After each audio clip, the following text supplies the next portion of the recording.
Migration can be defined as an extended spatial shift of anything.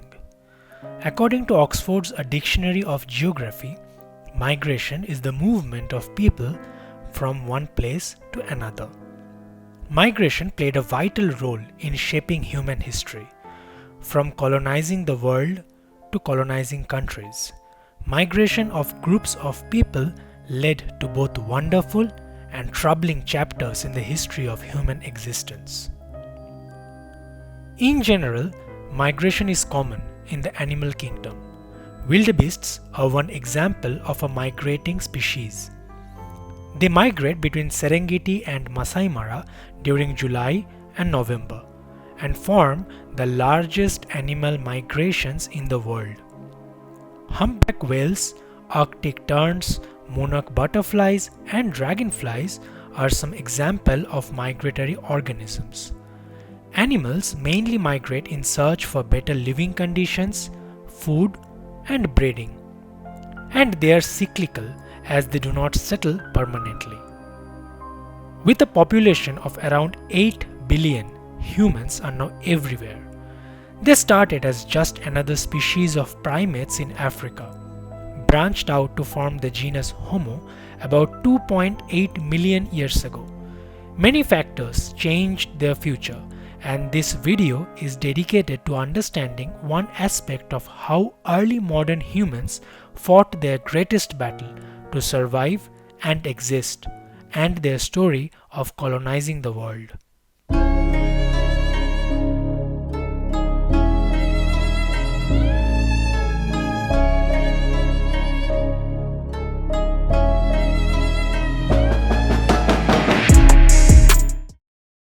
Fossils and artifacts are the most obvious way to track human migration. Routes are sketched by grouping fossils and triangulating possible paths. Carbon dating of artifacts can help researchers understand events up to 60,000 years ago. Anthropologists also use genome sequencing to retrace the timeline. During every generation, the nucleic acid accrues mutations. These mutations can be mapped and ancestry can be revealed. Eukaryotic cells, for example human cells, contain an organelle called mitochondria, which has its own DNA. The mitochondria, along with the mitochondrial DNA, is passed directly from a mother to her baby and can help us trace the matrilineal lineage.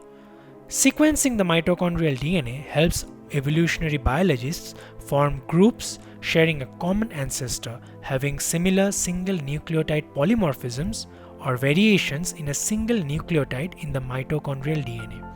This is called haplogroups. Similarly, the Y chromosome is passed on from the father to his son. It helps us retrace the patrilineal lineage. Genomic studies and archaeological findings sometimes do not coincide, but together they provide us with a more precise and robust overview.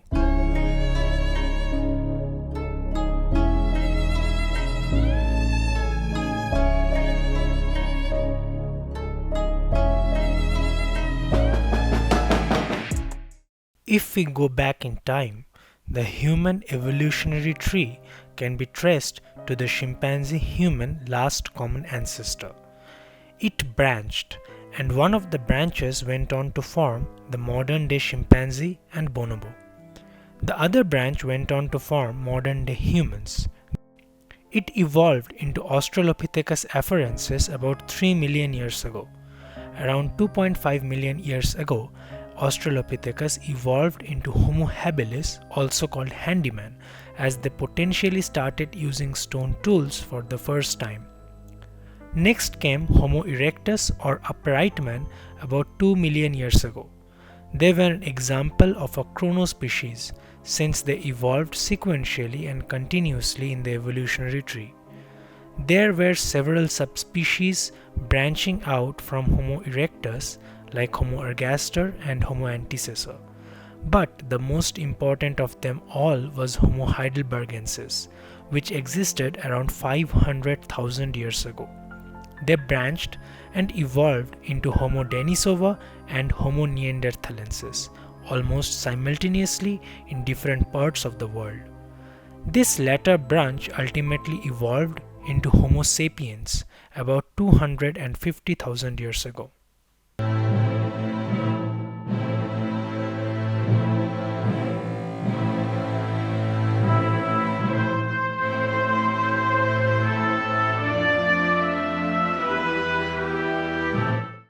Homo erectus was the first to spread across Africa. Around 1.5 million years ago, they had already spread throughout East and Southern Africa. Around 1.8 million years ago, they had crossed the Horn of Africa and the Levantine corridor to enter Eurasia. They spread as far as Spain in Western Europe, China and Java in Southeast Asia. Around 1.27 million years ago, Homo erectus, who settled in the present Shaanxi province of China, learned to control fire, indeed a milestone in human evolution. Later subspecies of Homo erectus, like Homo rhodesiensis, spread through eastern Africa. Homo heidelbergensis spread in Europe and northern Asia, and later gave rise to Neanderthals and Denisovans. Denisovans expanded in Central, Eastern and Southeastern Asia.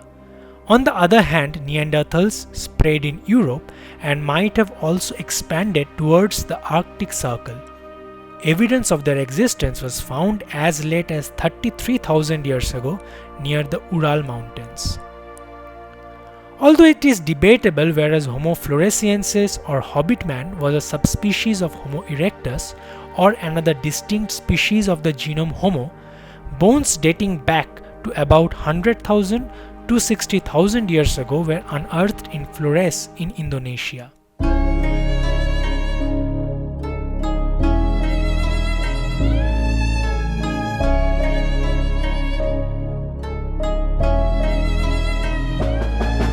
Before we dive deeper into how Homo sapiens conquered Earth, I will briefly describe the two theories on where did the modern human originate.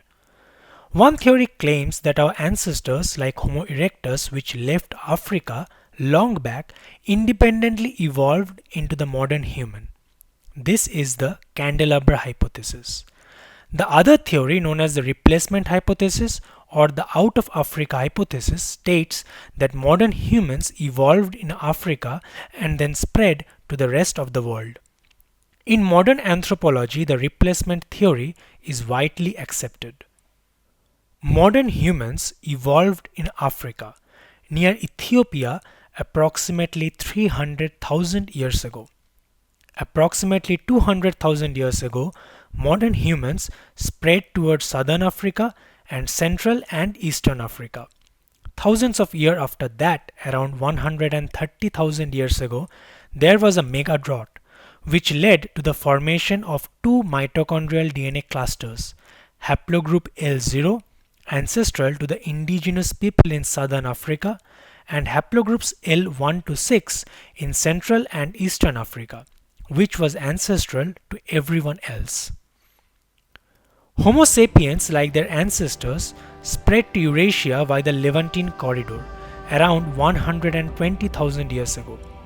Other proposed routes are through the Nile Valley into present-day Israel and through present-day Bab el-Mandeb into the Arabian Peninsula and later into the Indian subcontinent. But these earlier migrations were not successful in terms of their genetic imprint. It appears that these groups did not survive in large numbers. Some argue that the supervolcano Toba in present-day Indonesia around 74,000 years ago erupted, and this might have been the cause for the local extinctions. The recent dispersals of Homo sapiens began approximately 70,000 years ago, where groups crossed the Bab el-Mandeb Strait to present-day Yemen. They followed the coastal route to expand to southern Asia and China about 40,000 years ago. They interbred with the Denisovans, leaving traces inside the modern-day genome of Asian and Native American people. Modern humans entered Europe about 40,000 years ago from Central Asia and Middle East via the Zagros mountain, They spread towards Italy, Spain, and also towards the Arctic, and they interbred with the Neanderthals. There was also competition for food and territory, pushing the Neanderthals toward the Iberian Peninsula and ultimately towards extinction. They also settled to the west of the Ural Mountains and were challenged by extreme cold weather and lack of shelter. The first European settlers also faced a bottleneck after the eruption of Phlegrean Field's supervolcano in Italy about 40,000 years ago. The water level at this time was lower, and most of present-day Indonesia, Philippines and others formed a single landmass called Sunda. Similarly, Australia and Papua New Guinea were a single landmass called Sahul. Sunda and Sahul were separated by the Wallachian archipelago. Homo sapiens expanded to Sahul through Sunda approximately 50,000 years ago, and for the first time expanded beyond Homo erectus. Excessive hunting led to the extinction of Australian megafauna approximately 15,000 years ago. During the last glacial maxima, hunter-gatherers from Central Asia crossed the Bering Strait from Siberia and entered America approximately 20,000 years ago. They came to be known as the Paleo-Indians. During this ice age, Homo sapiens were pushed towards relatively warmer places near the equator, where they took refuge from the cold. After the end of the ice age, the Holocene epoch began and sea level rose and many landmasses sank underwater. Pockets of human population began to migrate again towards East and North Asia and Europe. Paleo-Indians also reached Southern America. There was significant back migration into sub-Saharan Africa at the beginning of this period. These more recent large-scale migrations led to the birth of different ancestral language families like the Indo-European and Dravidian language families. Around 5,000 years ago, the Austronesians carried out the first seafaring migrations in human history and dispersed throughout Oceania. Around this time, settlements also began inside the Arctic Circle, giving rise to Paleo-Eskimo cultures.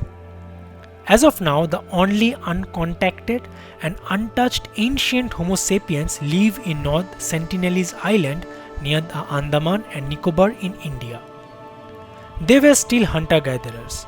Probably they settled there around 60,000 years ago after migrating through the coastal route from Africa.